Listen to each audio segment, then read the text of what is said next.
Tos, suang itu bukan buat main-main.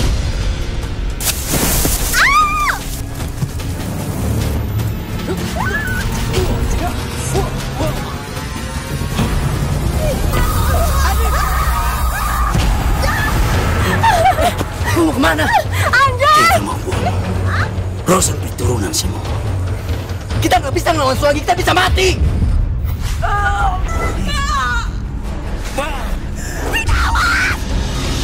Akhirnya Nana datang juga. Pergi dari tanah Tidore. Jangan, Rosa. Kita bukan manusia lagi.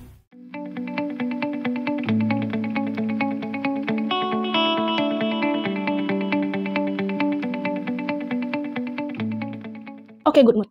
Di videoku kali ini, aku akan ngajak kalian buat diskusi tentang salah satu legenda atau makhluk yang sangat populer di Indonesia bagian timur. Kalian pasti pernah dengar tentang Suanggi, kan? Nah, Suanggi, kalau menurut Kamus Besar Bahasa Indonesia atau KBBI, itu artinya burung hantu. Burung hantu, Suanggi atau burung hantu ini juga merupakan kepercayaan dari salah satu suku di Indonesia namanya suku Aru. Dan Suanggi itu juga memiliki arti roh jahat di suku Belu, roh jahat yang suka memangsa manusia. Bagi masyarakat Indonesia bagian timur, kata-kata Suanggi ini memang terkenal banget, sekaligus juga sangat menakutkan. Kata-kata Suanggi ini berarti ilmu hitam yang sengaja ditekuni oleh beberapa orang-orang tertentu dengan maksud dan tujuan tertentu juga. Suanggi ditakuti karena ilmu ini bisa digunakan untuk membunuh seseorang atau melukai orang yang tidak kita sukai. Penganut atau dukun Suanggi sering dikatakan itu biasanya mereka tinggal di hutan atau ya bisa aja mereka berbaur dengan masyarakat, cuman mereka pasti punya kayak ciri khas sendiri gitu. Beberapa daerah di Indonesia Timur, khususnya di Papua, ini menyebutkan Suanggi itu dengan sebutan yang berbeda-beda. Nah, seperti di Yapen Barat Papua, menyebutkan Suanggi dengan sebutan Nyata. Sedangkan di Yaben Utara Papua, menyebutkan Suanggi itu dengan sebutan Hinata. Ini bukan Hinata istrinya si Naruto ya, bukan istrinya si Pak Kades Naruto. Ya, beda aja gitu loh, Suanggi, Hinata di Papua Utara ini dan juga si Hinata istrinya Naruto. Selain terkenal di Papua, Suanggi itu juga terkenal di Kecamatan Tobelo, Halmahera Utara, di Maluku Utara. Daerah ini mengenal Suanggi dengan wujud perempuan cantik yang suka memangsa pria hidung belang. Dan biasanya pria hidung belang ini akan diajak berhubungan intim dulu, setelah itu baru deh si pria atau laki-laki hidung belang ini dimangsa. Suanggi juga terkenal di Nusa Tenggara Timur. Di sini, Suanggi itu dikenal dengan wujud nenek cantik yang menyimpan banyak banget rasa dengki kepada warga di desanya. Ada nih cerita, nenek cantik yang hidup di tahun 1895 di sebuah kampung bernama Nangaroro, Kabupaten Nagekeo. Ini membuat akhirnya, si nenek, karena saking benci dan dengkinya, dia tuh sampai pengen meluapkan amarahnya dia ke warga-warga di sekitar desanya dia. Nah, ada nih bapak-bapak yang entah ya ceritanya apa salah bapak ini sama nenek cantik ini kurang jelas, tapi seorang bapak yang sedang pulang memancing dan dia tuh sangat banyak nih dapat ikan pada saat itu. Nah, karena melihat si bapak ini banyak dapat ikan setelah memancing, nenek ini ingin agar si bapak tidak lagi mendapatkan ikan sebanyak itu. Hingga suatu saat, sang nenek datang dan menyembah sebuah pohon besar selama 40 hari. Setelah itu, sang nenek mendengar bahwa ada sebuah bisikan untuk segera pulang ke rumah dan mempraktikkan ilmu hitamnya ini yang udah dia pelajari. Namun ketika ingin mempraktikkan ilmu hitamnya, sang nenek akhirnya tewas dan arwahnya ini gentayangan mencari mangsa. Sebenarnya ceritanya masih kurang jelas sih kenapa si bapak-bapak ini jadi pengen diincar biar nggak dapat ikan lagi. Tapi intinya ini juga terkenal sih ceritanya di Nusa Tenggara Timur. Mungkin buat kalian, para good mood yang dari Nusa Tenggara Timur, tahu cerita tentang bapak-bapak yang mancing ikan ini, kalian bisa diskusi di kolom komentar, oke? Saking terkenalnya kata-kata Suanggi, sampai ada pulau yang disebut Pulau Suanggi. Masyarakat di Maluku Barat Daya menyebut Pulau Maupora sebagai Pulau Suanggi atau Pulau Para Pemuja Iblis. Nama lain dari pulau kecil ini juga sering dijuluki sebagai Pulau Batu Timbul, atau bahasa setempat disebut Watu Palpiali. Nah, kenapa disebut seperti itu? Karena bentuknya yang seperti gugusan batu karang yang muncul di tengah lautan. Pulau Suwangi, dalam pandangan ilmu mistis, itu seperti sebuah istana megah yang terdiri dari 3 bagian. Di bagian depan, ini menjadi tempat persidangan. Lalu di bagian tengah, itu menjadi tempat raja memimpin persidangan. Dan bagian belakang, itu tempat pembantaian dan sebagai dapur untuk memasak. Pulau ini juga disebut memiliki sebuah batu berbentuk meja, kayak meja persembahan yang berisi darah para korban Suwangi yang akan diberikan kepada penghuni makhluk gaib. Jadi kayak altar gitu. Bahkan, menurut penuturan warga setempat, jika ada warga di pulau ini yang kritis dan sampai meninggal, itu arwah orang tersebut akan dijemput dengan sebuah kapal khusus yang dikawal oleh perahu-perahu kecil dengan nahkoda dan anak buah kapal berupa arwah-arwah leluhur mereka atau kayak Suwangi-Suwangi dari Pulau Maupora ini. Lalu kira-kira seperti apa ya ciri-ciri wujudnya Suwangi? Biasanya Suwangi itu akan melakukan aksinya di malam hari. Mereka akan berubah berupa kayak bola api gitu dan selalu melingkar atau terbang di atas rumah korbannya. Nah, nantinya si bola api ini akan berubah menjadi hantu perempuan dengan wajah yang menyeramkan. Kalau di Maluku atau di Halmahera nih Good Mood ya, Suwangi ini diceritakan muncul pada malam hari, berwajah seram dan di kepalanya itu ada sayap. Mereka akan terbang mencari mangsanya dengan sayap itu. Dalam melakukan aksi pembunuhannya, ada yang mengatakan bahwa Suwangi itu akan berubah menjadi bayangan dan masuk ke rumah korbannya. Nantinya, Suwangi akan sengaja membuat korbannya ini sakit. Dan sakitnya itu tidak akan bisa dideteksi secara medis. Nah, kalau dilihat secara kasat mata, ya sebenarnya Suwangi itu nggak terlihat. Yang bisa melihat Suwangi itu hanyalah orang-orang yang memiliki ilmu hitam yang tinggi.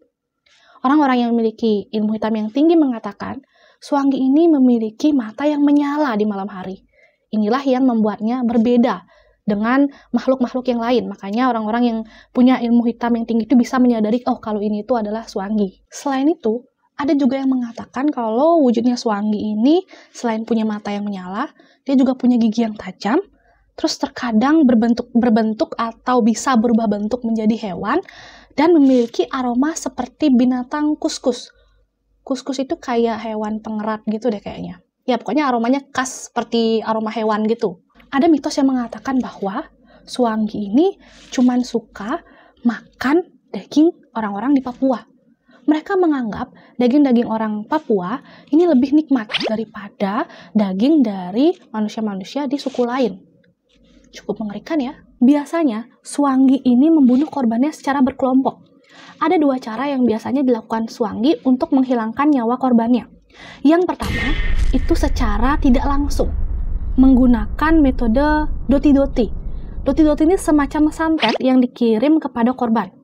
Sebelum mengirimkan santet, Suwangi akan membaca arah angin terlebih dahulu, agar doti-doti sampai ke korban yang tepat. Setelah itu, Suwangi akan memasukkan benda santet seperti dedaunan atau kayu ke dalam tubuh korbannya secara gaib. Tubuh korban yang terkena santet akan dipenuhi benda-benda asing sehingga tubuhnya menjadi rusak dan kehilangan nyawa. Lalu cara kedua, ini dengan membunuh korbannya secara langsung. Agar aksinya berhasil dan tidak diketahui oleh orang lain, biasanya Suwangi akan mengintai korbannya terlebih dahulu. Ketika situasi dirasa aman, Suwangi akan melempar korbannya dengan batu atau tanah yang sudah dibacain mantra. Ketika mantra itu sudah sampai ke korbannya, maka korban itu akan langsung tak sadarkan diri. Lalu Suwangi akan menyiksa korbannya dengan cara memukul, menendang, sampai membanting korbannya berkali-kali. Aksi ini dilakukan Suwangi setelah melepas semua pakaian dari korbannya. Jadi korbannya itu dipukul, ditendang, banting itu dalam keadaan tidak menggunakan pakaian. Nah, kenapa pakaiannya dilepas, ini agar bukti kekerasan itu nggak ada di baju korbannya. Jadi baju korbannya akan tetap bersih, kayak nggak tersentuh gitu. Cuman badannya aja nanti yang akan luka-luka. Jadi kengeriannya ini lebih berlanjut lagi. Kalau misalnya tubuh korbannya ini udah kayak luka-luka atau memar, nanti si Swangi itu akan menjilat luka-luka yang ada di tubuh korbannya. Nah, berkat ilmu hitam yang dimiliki oleh si Swangi, luka-luka yang tadinya ada di tubuh korbannya itu akan tertutup sendiri, sehingga tidak ada memar ataupun luka yang tampak dari luar. Jadi benar-benar kayak luka dalam yang parah aja sih, karena kan dibanting, ditendang, itu pasti akan memunculkan luka dalam juga kan. Jadi luka luarnya dibersihin, sisa tinggal luka dalam aja. Kalau nih Good Mood ya, misalnya pada saat melukai korbannya dengan cara kayak tadi itu, dibanting, ditendang, terus korbannya ini kehilangan nyawa, maka Swangi ini bisa membangkitkan kembali korban yang dibunuh untuk menutupi kejahatannya. Jadi biar nggak kelihatan kayak si Swangi ini yang melakukan kejahatan ini. Korban ini lalu akan mati atau kehilangan nyawa sekali lagi dengan cara yang berbeda. Biasanya dengan cara kecelakaan, terjatuh, atau dan lain sebagainya lah, yang lebih wajar. Tapi ya sebenarnya sebelumnya si korban ini udah meninggal duluan, kayak gitu. Biasanya nih Good Mood ya, orang yang menggunakan ilmu Swangi itu biasanya digunakan untuk balas dendam. Misalnya, si Swangi itu diminta untuk balas dendam ke siapapun, ketika misi balas dendamnya telah berhasil, maka Swangi akan menari dan menyanyi di depan rumah orang yang sudah memberikannya tugas untuk balas dendam. Swangi juga akan memberikan potongan rambut korban ke orang yang memberikannya tugas sebelum mayat korbannya ini dikubur. Jadi ya sebelum dikubur, rambutnya udah diambil terus dikasih ke orang yang memberikan dia tugas. Ada beberapa cara orang bisa berubah menjadi Swangi atau memiliki ilmu Swangi. Ya ini sih sebenarnya nggak usah kalian coba. Ya tapi ini kayak for your information aja lah ya, biar kalian tahu seperti apa orang bisa berubah menjadi Swangi.